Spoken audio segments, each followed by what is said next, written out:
હવાઈ મુસાફરો હવે બુકિંગના 48 કલાકની અંદર કોઈ પણ વધારાના ચાર્જ વિના તેમની ટિકિટ રદ કરી શકે છે અથવા બદલી શકે છે. નાગરિક ઉડ્ડયન મહાનિર્દેશાલય એટલે કે DGCA આ નવા નિયમોનો ડ્રાફ્ટ બહાર પાડ્યો છે.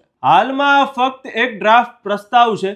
DGCA 30 નવેમ્બર સુધી જનતા પાસેથી સૂચનો માંગ્યા છે. જો બધું બરાબર રહેશે તો નિયમો ટૂંક સમયમાં ઘડવામાં આવશે, પરંતુ એમાં અમલીકરણની તારીખ હજુ નક્કી કરવામાં આવી નથી. આ સુવિધા ચોક્કસ શરતોને આધીન ઉપલબ્ધ રહેશે. હવે જે નવા નિયમ છે તેને 3 મુદ્દામાં આપણે સમજીએ. બુકિંગ કર્યા પછી તમારી પાસે 48 કલાકનો લુક ઇન પીરિયડ હશે. આનો અર્થ એ છે કે જો તમને તમારી ટિકિટ પસંદ ન હોય તો તમે કાળજીપૂર્વક વિચારી શકો છો અને રદ કરી શકો છો. નામની કોઈ પણ ભૂલ 24 કલાકની અંદર મફતમાં સુધારી શકાય છે. તબીબી કટોકટીના કિસ્સામાં એરલાઇન રિફંડ પણ આપી શકે છે. મુસાફરે ટિકિટ સીધી એરલાઇનની વેબસાઇટ દ્વારા બુક કરાવી હોય કે ટ્રાવેલ એજન્ટ અથવા પોર્ટલ દ્વારા, રિફંડ માટે એરલાઇન જવાબદાર રહેશે, કારણ કે એજન્ટ તેમની એરલાઇન્સનો એક એક્સટેન્શન છે. રિફંડ 21 કાર્યકારી દિવસોમાં જારી કરવું આવશ્યક છે. જો તમે ટિકિટમાં સુધારો કરી રહ્યા છો તો ફક્ત નવી ફ્લાઇટ માટે ભાડાનો તફાવત લાગુ થશે.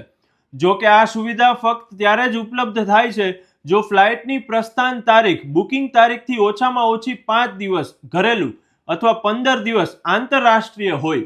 હાલમાં ભારતમાં એર ટિકિટ રદ કરવા માટે 48 કલાકનો કોઈ પ્રમાણભૂત ગ્રેસ પીરિયડ નથી. મોટાભાગની એરલાઇન્સનો તેમની પોતાની નીતિઓના આધારે ફી વસૂલ કરે છે. રિફંડ પ્રક્રિયા પણ ધીમી છે, જેના કારણે મુસાફરોને અસુવિધા થાય છે. રિફંડમાં વિલંબ સામાન્ય છે, ખાસ કરીને ટ્રાવેલ એજન્ટો અથવા પોર્ટલ દ્વારા કરવામાં આવતા બુકિંગ માટે. આ DGCA નો હેતુ આ મુદ્દાઓને સંબોધવાનો અને મુસાફરો માટે સ્પષ્ટ માર્ગદર્શિકા પ્રદાન કરવાનો છે. ઉદ્યોગ નિષ્ણાતો માને છે કે આ ફેરફાર મુસાફરોને સશક્ત બનાવશે અને વિશ્વાસ વધારશે. જો કે કેટલીક એરલાઇન્સને ડર છે એનાથી તેમની આવક પર પણ અસર થઈ શકે છે. એક એવિએશન એનાલિસ્ટે જણાવ્યું કે આ અમેરિકા અને યુરોપના નિયમોની પ્રેરિત હોય એવું લાગે છે, જ્યાં 24 કલાક મફત રદ કરવાની સુવિધા પ્રમાણભૂત છે. આ માહિતી આપને કેવી લાગી એ કોમેન્ટમાં જરૂરથી જણાવજો. ધન્યવાદ.